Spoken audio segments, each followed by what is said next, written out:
Hello everyone, I hope you are fit and fine. Today, in this video session, we are going to see the next part of the history of English drama. Till now, we have discussed the background of this genre. In this video session, we are going to see the early development of the drama. So without wasting the time, let's see the history of English drama. So if you still didn't subscribe our channel, please to subscribe our channel for new and innovative learning of English language. So let's see the history of English drama. So first of all, it's very necessary to see the introduction of this genre, that is drama.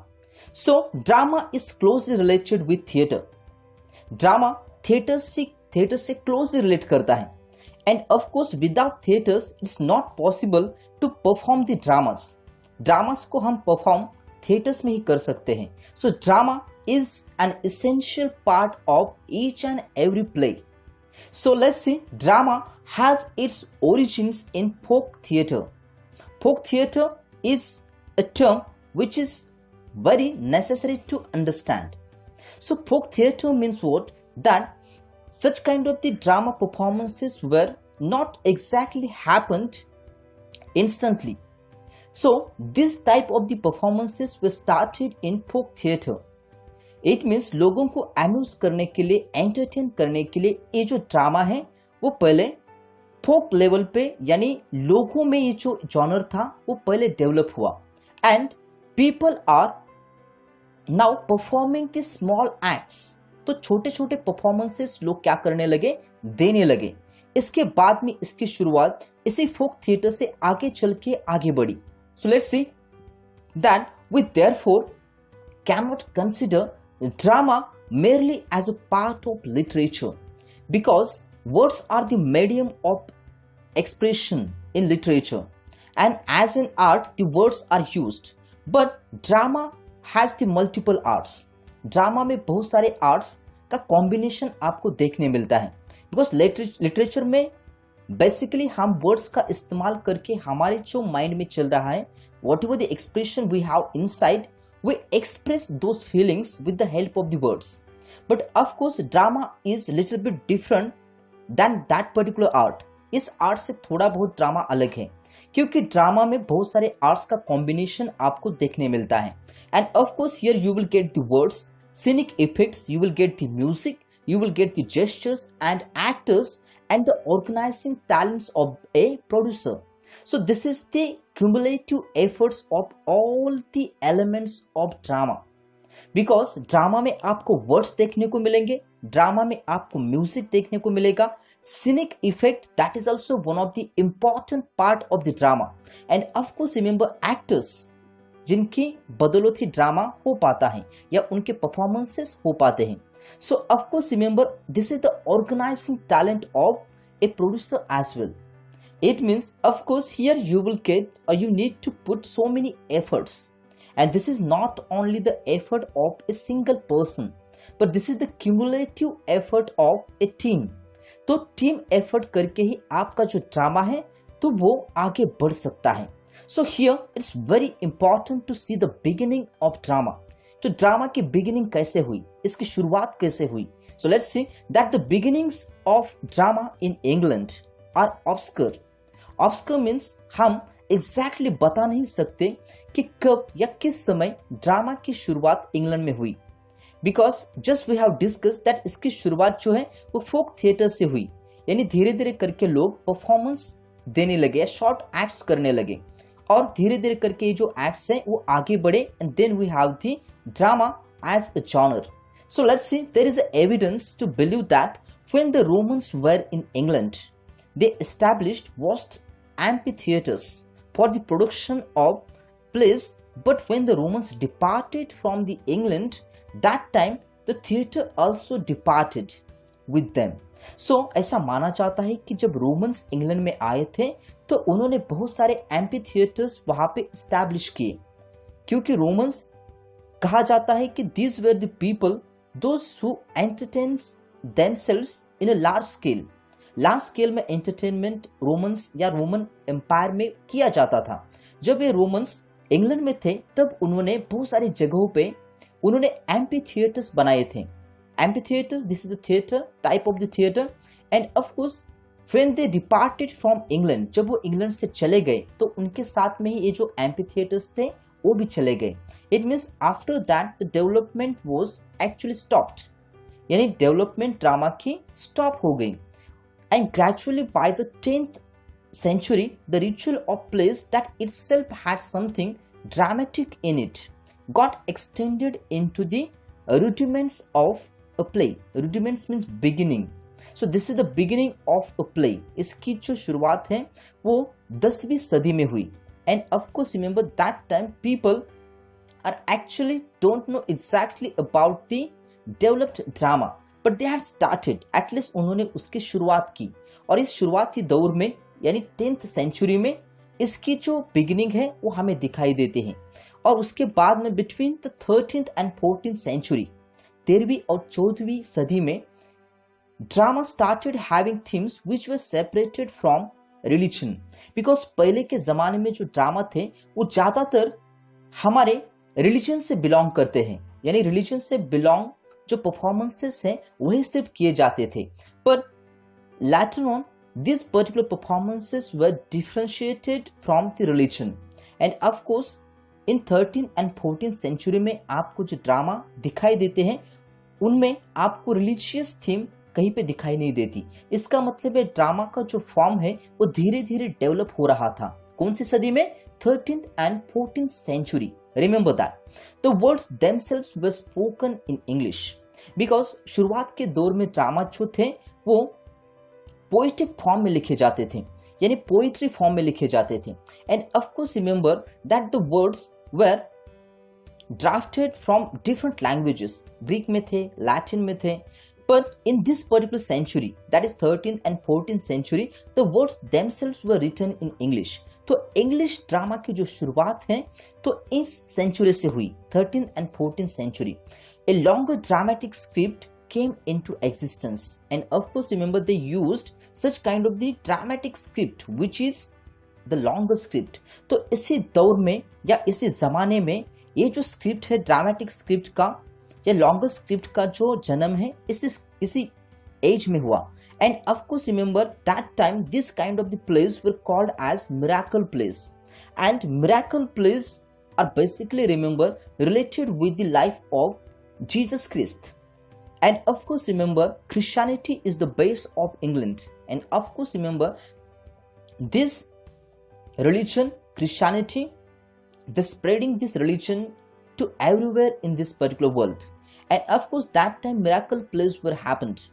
Miracle plays का जन्म जो है तो इसी सदी में हुआ। Later these religious dramas were the morality plays in which characters were abstract, voices and virtues. So let me tell you something about the vices and virtues. Vices means bad qualities of a person, and virtues means good qualities of the person. So in such kind of the morality plays में जो characters थे वो characters अलग थे। It means whatever the virtues we have, for example courage is there, maybe goodness is there, so all the kinds of the virtues these are representing by the characters. तो ये जो virtues थे वो characters play करते थे।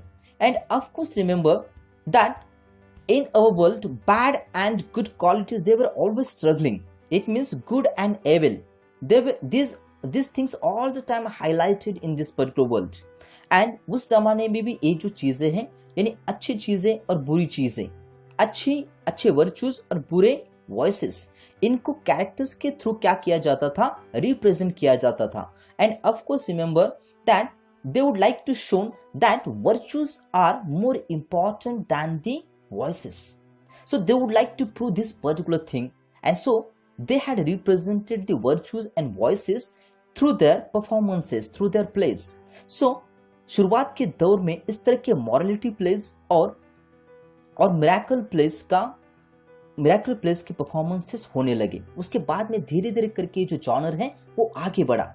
So here this characters this were represented with the help of the allegories. Allegories means this is the representation of the good life, and always we all know it very well that good things always having the victory at the end. So these allegories were presented in such a way that people were attracted towards it. यानी लोगों को इसका attraction धीरे धीरे बढ़ने लगा, लोग भी परफॉर्मेंसेस देखने के लिए धीरे धीरे आने लगे। इसकी जो शुरुआत है ड्रामा की वो बहुत इंटरेस्टिंग है। फोक थिएटर से लेके मिरेकल प्लेस से स्टार्ट होके मॉरलिटी प्लेस तक जब हम इसकी शुरुआत देखेंगे, सो of course this is the development of the genre that is called as drama. So in the next part we will discuss, so this is the picture of amphitheaters which were created by the Romans. So Romans ने जो amphitheaters बनाए थे जब वो England में आए थे, तो उस जमाने में इस तरह के एम्फीथिएटर्स उन्होंने बनाए थे। ड्रामास के परफॉर्मेंसेस के लिए बहुत सारे एम्फीथिएटर्स उन्होंने बनाए थे, लेकिन इंग्लैंड में इसकी शुरुआत हो नहीं पाई। जब वो इंग्लैंड से चले गए तो उन्हीं के साथ में ये जो एम्फीथिएटर्स हैं वो भी बंद हो गए। And of course remember this is the bad thing for this particular genre कि ये जो एम्फीथिएटर्स थे वो बंद हो गए। अगर ये चलते रहते तो आगे चल के ड्रामा की प्रोग्रेस बहुत जल्द हो जाती, लेकिन ऐसा हो नहीं पाया। So this is the picture of the amphitheater. So I hope now you have understood the beginning of the genre, that is drama. So in the next part we will see that Elizabethan and Restoration drama, or you can say theater.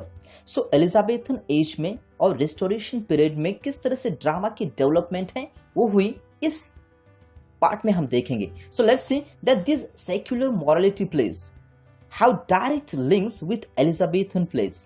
Elizabeth नाम की जो रानी थी उस जमाने में, इनके जमाने में थिएटर जो है या फिर जो ड्रामा है उसकी जो डेवलपमेंट है वो बहुत ज्यादा हुई। It means this is called as the golden era for the dramas.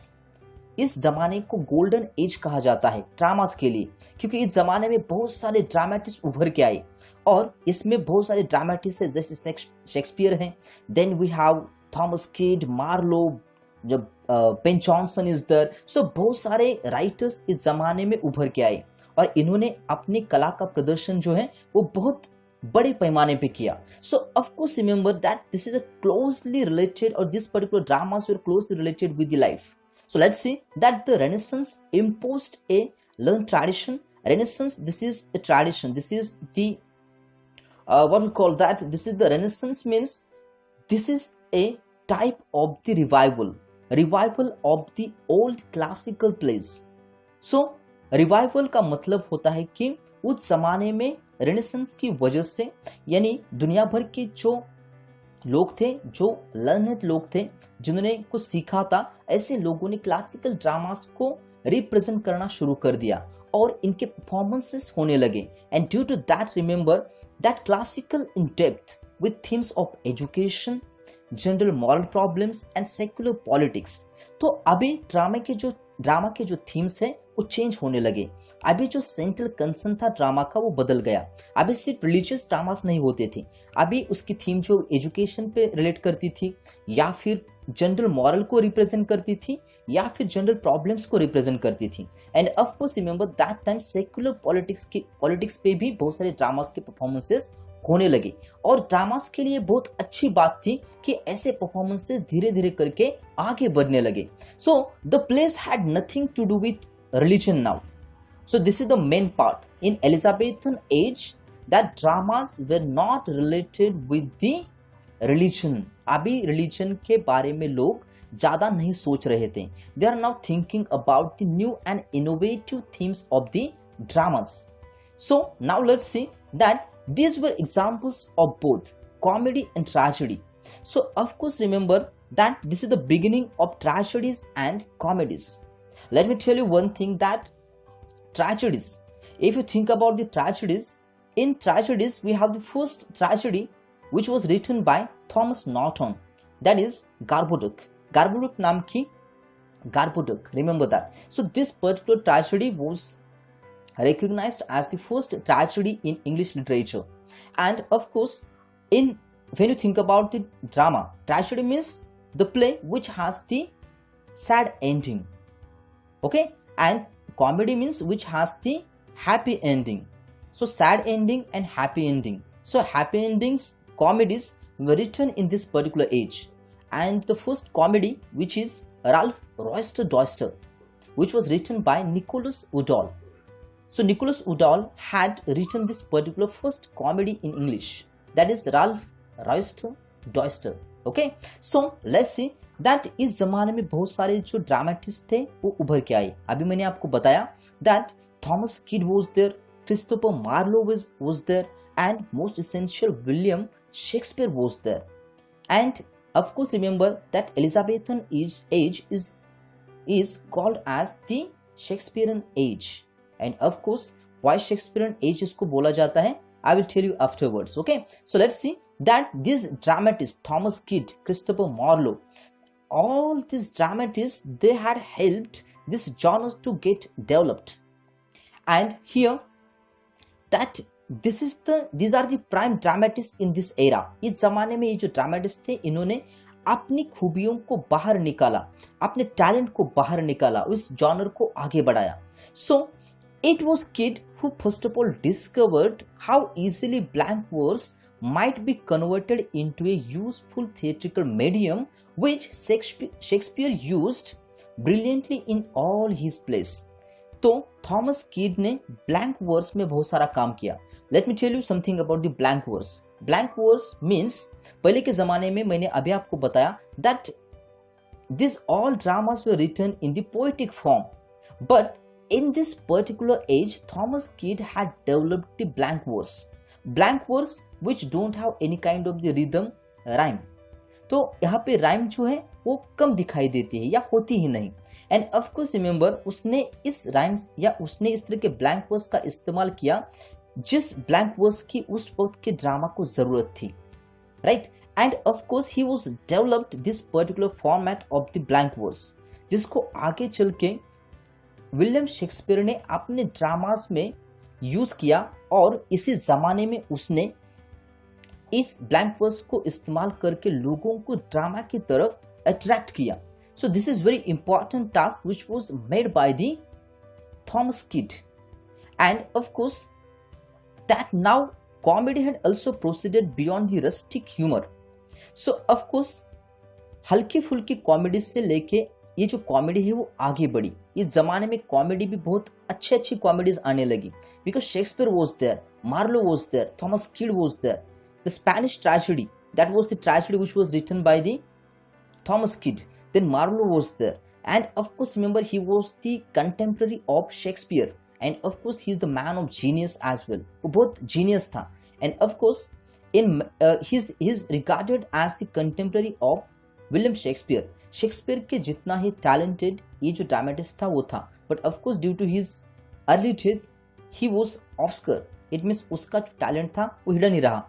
और उस जमाने में ऐसा कहा जाता है कि विलियम शेक्सपियर ने बहुत सारी ड्रामाज इससे मोटिवेट होके या फिर इसके जो थीम्स थे उसको लेके इन्होंने लिखे हैं. So it was assumed. So of course remember that comedy had also proceeded beyond the rustic humor, but by the 90s of 16th century the theatre in England was fully established. तो 16वीं सदी में theatres की जो establishment है वो पूरी तरह से हो चुकी थी और लोग थिएटर्स में ड्रामास देखने के लिए अभी आ रहे थे, ज्यादा पैमाने पे आ रहे थे. And that is the good kind of the thing for the dramas. So of course remember this form was fully established in 16th century. Remember that. So, but complicated conditions governed the activities of the dramatist. So that times, of course, complicated conditions was arised due to the battles. Battles की वजह से बहुत बार dramatist के जो dramas थे उनके लिए अच्छे दिन नहीं थे. The public theatre of the 16th century differed in many important ways from the modern theatre. आज के ज़माने के परफॉर्मेंसेस या फिर थिएटर हम देखें और उस ज़माने से हम कंपेयर करेंगे तो हमें पता चलेगा कि उस ज़माने के जो ड्रामास थे वहाँ पे बहुत सारे कंस्टेंट्स थे, बहुत सारे प्रॉब्लम्स थे और इन प्रॉब्लम्स को फेस करके ही ड्रामेटिस्ट को अपने अपने जो ड्रामास थे वो लिखने थे. So of course this is the greatest task they had handled very well and it was open to sky. That times अभी के जो थिएटर्स हैं this are the close theatres. Modern जमाने के जो थिएटर्स हैं this are the close theatres. ऊपर से हर तरफ हमें छत दिखाई देती है, लेकिन उस जमाने में ऐसा नहीं था. This are the theatres which has the open sky. Okay, खुले आकाश के नीचे ये जो परफॉर्मेंसेस थे वो होते थे। एंड विदाउट आर्टिफिशियल लाइटिंग, आज के ज़माने में आर्टिफिशियल लाइटिंग का इस्तेमाल होता है, but that time in that generation artificial light was not there and due to that they need to suffer a lot. And the stage was a raised platform with the recesses at the back supported by the pillars. तो बहुत सारे pillars के बीच में ये जो theatre था या ये जो प्लेटफॉर्म था वो बनाया जाता था। There was no curtains as well, curtains भी उस जमाने में नहीं थे। And the main platform could be surrounded on the three sides of the audience, तीनों साइड से ऑडियंस बैठते थे। एम्पी थिएटर का जो स्ट्रक्चर है वो मैंने आपको दिखाया है। तो उस जमाने में इस तरह के थिएटर्स थे, तीनों साइड से, तीनों बाजू से वो क्या करते थे, ऑडियंस बैठती थी और बीच में प्लेटफॉर्म होता था जहाँ पे जो एक्टर्स थे वो परफॉर्म करते थे। And of course this is a very difficult task for them to use the scenic effect was not there, lighting was not there, and curtains were also not there, so that is the greatest problem for them. And of course around the theater there were galleries, तो जो upper class के लोग थे वो galleries में बैठ के क्या करते थे, परफॉर्मेंसेस एंजॉय करते थे। तो उस जमाने में गैलरीज भी थी, जो गैलरीज या जिन गैलरीज में बैठ के जो अपर क्लास है, एरिस्टोक्रेट क्लास है, वो क्या करती थी, परफॉर्मेंसेस वहां पे बैठ के देखती थी। And of course in the 17th century the enclosed theater gained importance. So आगे चल के 17वीं सदी में इसमें चेंजेस हुए और उस जमाने में क्लोज थिएटर आ गए। एनक्लोज थिएटर्स वर देयर, जहाँ पे ओपन स्काई के नीचे परफॉर्मेंसेस नहीं होते थे, यानी छत के नीचे ये जो परफॉर्मेंसेस थे वो होते थे। और ऐसे जो थिएटर्स हैं उनकी जो वैल्यू है वो आगे चल के बढ़ने लगी। So there was increasing attention to scenic device as theatre became private. तो आगे चल के जो थिएटर्स के परफॉर्मेंसेस थे वो प्राइवेट होने लगे। तो privately people are organising the performances of the play. तो उस जमाने में उसकी जो वैल्यू है वो आगे चल के बढ़ने लगी और यही अच्छी बात थी थिएटर्स के लिए। So Shakespearean era came into existence in the 16th century to the public theatre. तो शेक्सपियरियन एज है या शेक्सपियरियन एरा जो है उसकी शुरुआत 16th century से मानी जाती है। He wrote for the contemporary themes and contemporary theatre, manipulating the Elizabethan stage with great resource and invention. Invention is the key content in the dramas of the Shakespeare. So Shakespeare के dramas में आपको invention देखने मिलेगा, यानी जितने resources थे उन resources को इस्तेमाल करना भी एक स्किल था। और ये जो स्किल था वो शेक्सपियर में कूट कूट के भरा हुआ था। और शेक्सपियर ने इस जमाने में जितने भी रिसोर्सेस थे उनको अच्छी तरह से इस्तेमाल करके ये जो थिएटर्स हैं या फिर जो ड्रामा की परफॉर्मेंसेस हैं वो उसको एक अलग ही लेवल पे लेके गया। So but the genius of Shakespeare should not allow the rest of the drama of his age to be obscured. In Shakespeare के परफॉर्मेंसेस, शेक्सपियर के ड्रामास इतने फेमस हुए, रोमियो जूलियट हो, ओथेलो हो, एज यू लाइक इट जैसी comedy हो, तो बहुत सारे ड्रामास हैं जो ड्रामास उस जमाने में लोगों ने इतने पसंद किए कि इतनी भीड़ होती थी कि बैठने के लिए भी जगह नहीं होती थी।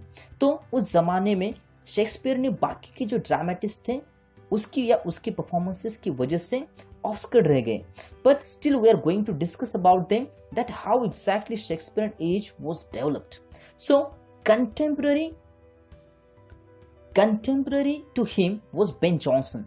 बेन जॉनसन जो कि उनके कंटेम्पररी थे, he was the classicist poet and the greatest dramatist ever. So of course Ben Jonson भी एक अच्छा ड्रामेटिस्ट था जो कि क्लासिसिस्ट था।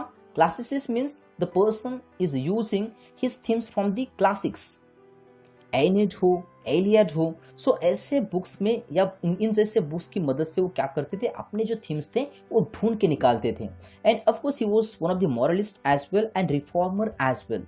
तो उन्होंने लोगों को बदलने की कोशिश भी बहुत की, because this person is believing in the change.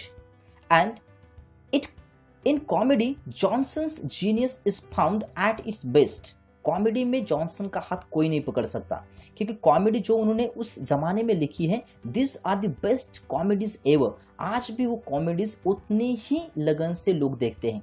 So his influence was considerable, though he was the contemporary of Shakespeare, but still his name was different. He has the unique kind of the qualities.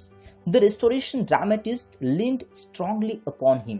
Restoration age में Ben Jonson को मानने वाले जो dramatist थे या फिर उनको follow करने वाले जो ड्रामेटिस्ट थे वो बहुत सारे थे।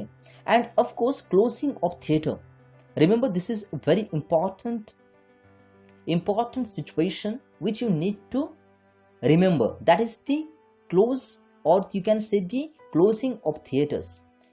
Remember in the Puritan age क्या है, let me tell you that 1642 में इंग्लैंड में ऐसी सिचुएशन पैदा हो गई कि जहां पे सिविल वॉर्स होने लगे। It means they are struggling to each other. Puritans were, of course remember, Puritans जो थे यानी धर्म को मानने वाले, चर्च को मानने वाले जो लोग थे, और ऑफ कोर्स जो चर्च को नहीं मानने वाले लोग थे, इनके बीच में क्या होने लगा, they were struggling to each other, they were fighting with each other. And in 1642 these Puritans they had closed the theaters। तो 1642 में उन्होंने सारे जो थिएटर्स थे वो बंद कर दिए। And this period is called as the black era in the theatres because all the theaters were closed immediately। And with the civil wars no theater existed between 1642 to 1660। यानी इतने जो सारे साल हैं, it means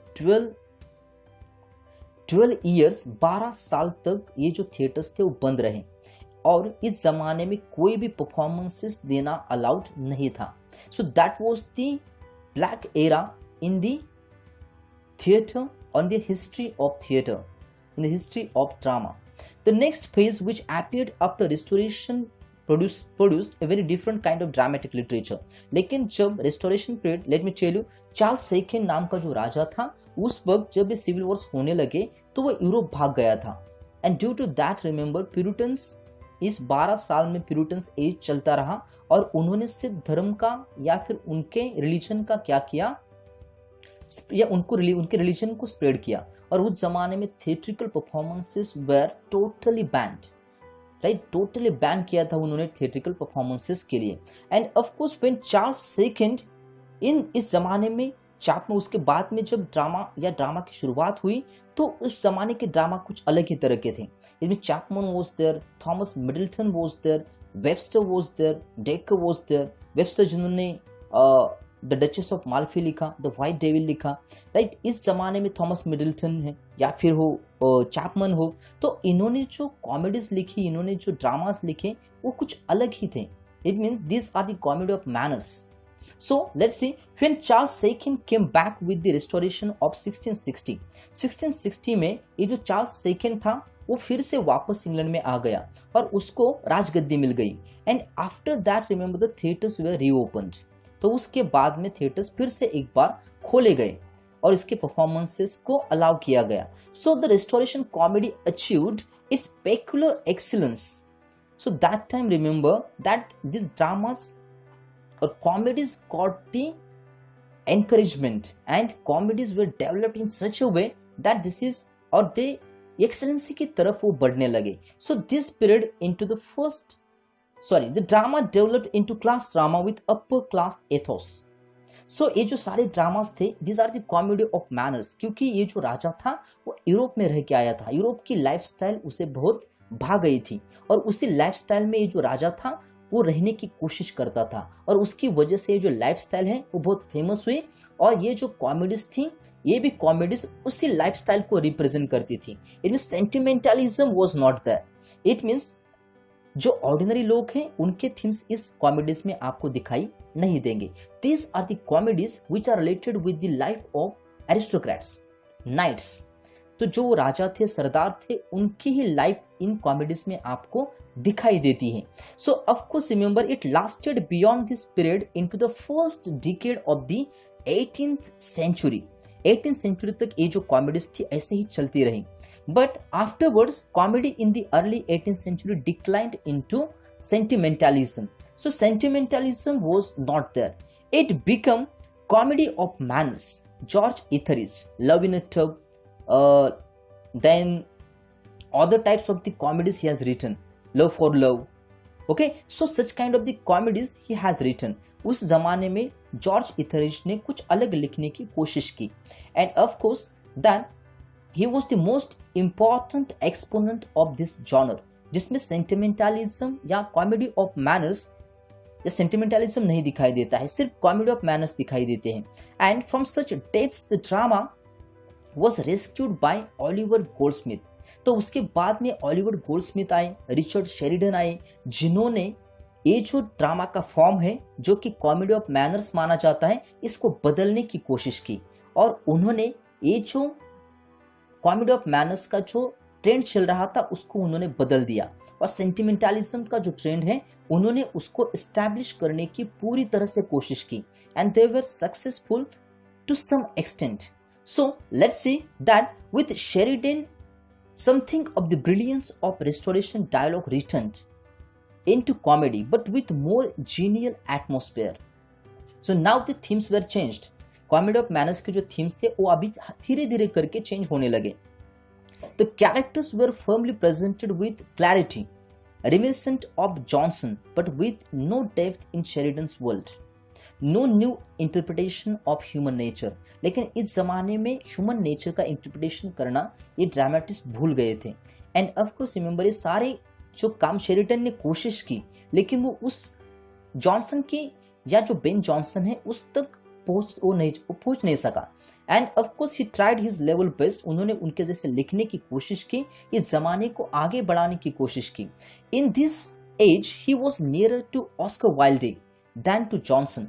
it means Sheridan की बात करें अगर हम, तो वो जॉनसन या फिर जो बाकी के ड्रामेटिस्ट से इनसे ज्यादातर प्रभावित नहीं था, लेकिन उसकी जो लिखावट थी, उसके जो थीम्स थे, वो Oscar Wilde is one of the greatest dramatist in English, उसके जैसे थीम्स थे और उसकी तरह वो लिखने की कोशिश करता था। So he was influenced by the Oscar Wilde. He is nearer to the Oscar Wilde's writing. So this is all about the development or the early development in this genre, which is called as drama. And so here today in this video session we have discussed about the early development of the theaters or plays. इसकी शुरुआत कैसे हुई ये आज हमने देखा। I hope you have understood the concept of the early development of the dramas. So अभी तक अगर आपने हमारे चैनल को सब्सक्राइब नहीं किया है, please do subscribe our channel and just type learn English with Ram sir in YouTube window and just subscribe our channel and don't forget to press the bell icon. So thank you everyone once again for watching my videos. Stay home, stay safe, stay tuned. Thank you everyone.